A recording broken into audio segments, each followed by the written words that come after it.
Donc, la polarité d'un aimant ou d'une aiguille aimantée. Cette notion est une notion très importante et nous avons besoin d'avoir une connaissance précise là-dessus, une connaissance pratique, pas une connaissance limitée à la théorie.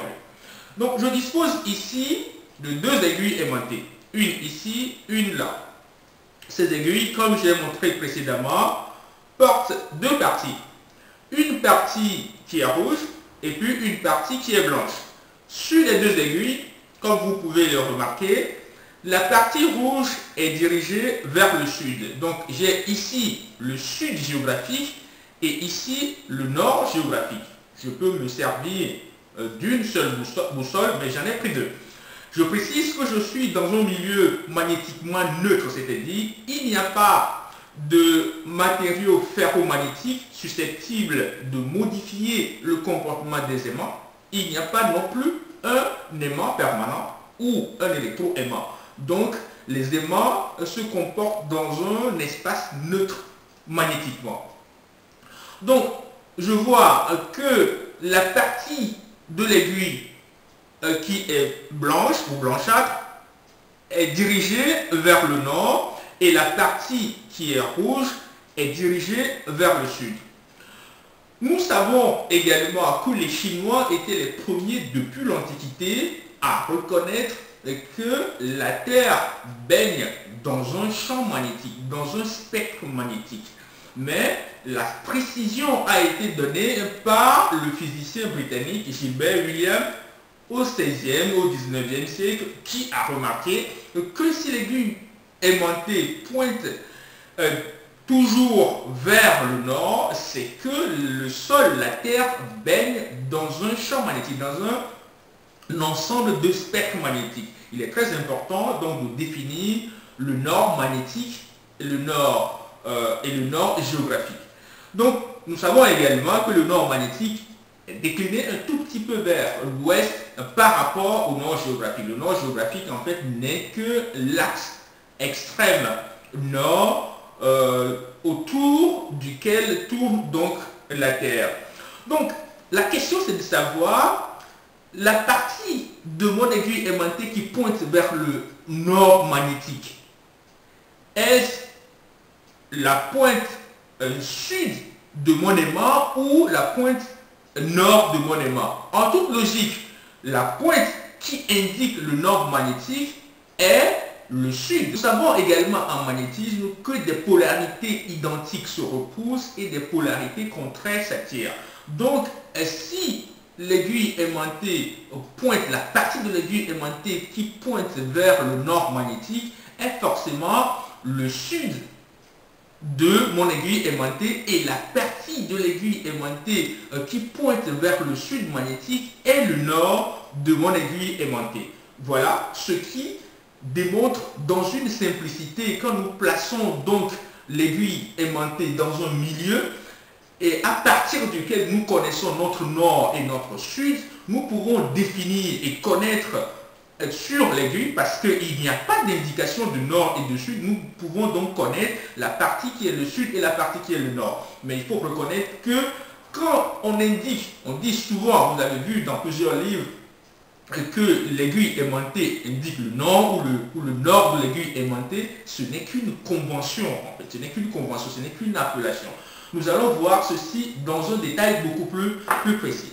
Donc, j'enlève les deux aiguilles aimantées et je ramène donc deux aimants. J'ai ici deux aimants qui ont donc deux parties rouges et une partie rouge. Donc quand je ramène donc la partie rouge, donc les deux polarités, donc les polarités se repoussent. Les polarités identiques se repoussent. Et quand je ramène le vert vers le vert, les polarités identiques se repoussent. Mais quand je ramène les deux polarités qui sont le contraire, donc ils s'attirent. Donc attraction entre les polarités différentes et repulsion entre les polarités identiques. Repulsion totale entre les polarités identiques.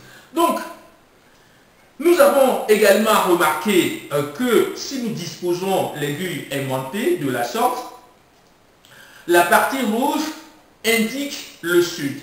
Donc, comment se comporte donc cet aimant? Tout se passe en fait comme le sol à 2900 km en dessous de nos pieds se trouve un grand aimant qui dispose également d'un pôle sud et d'un pôle nord. Mais où se trouve le pôle sud et où se trouve le pôle nord? Si l'aiguille aimantée à cette position, donc cela veut dire que très exactement, je dépose donc mon barreau aimanté, ok, comme ceci, et je dépose mon aiguille aimantée dessus.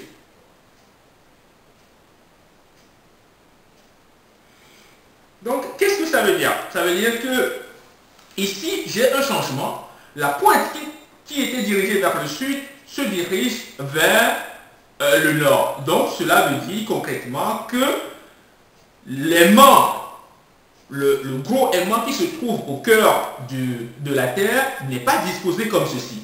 Si c'était disposé comme ceci, donc mon aiguille ne serait pas présentée comme cela. Je change donc l'orientation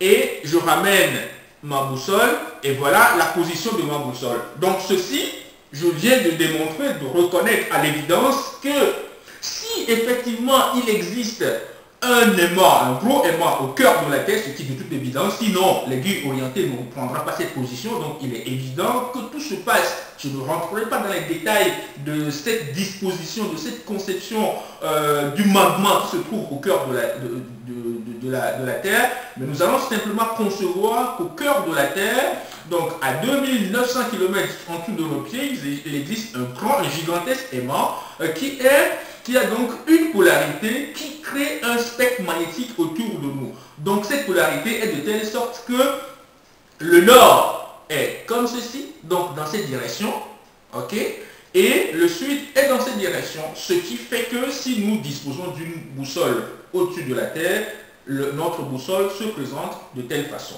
Voilà une conception, une démonstration très simple que nous allons revoir donc cette démonstration dans les trois phases que nous allons voir par la suite. C'est-à-dire le champ créé par un conducteur rectiligne, le champ créé par le passage du courant dans une spie et le champ créé par le passage du courant dans une bobine.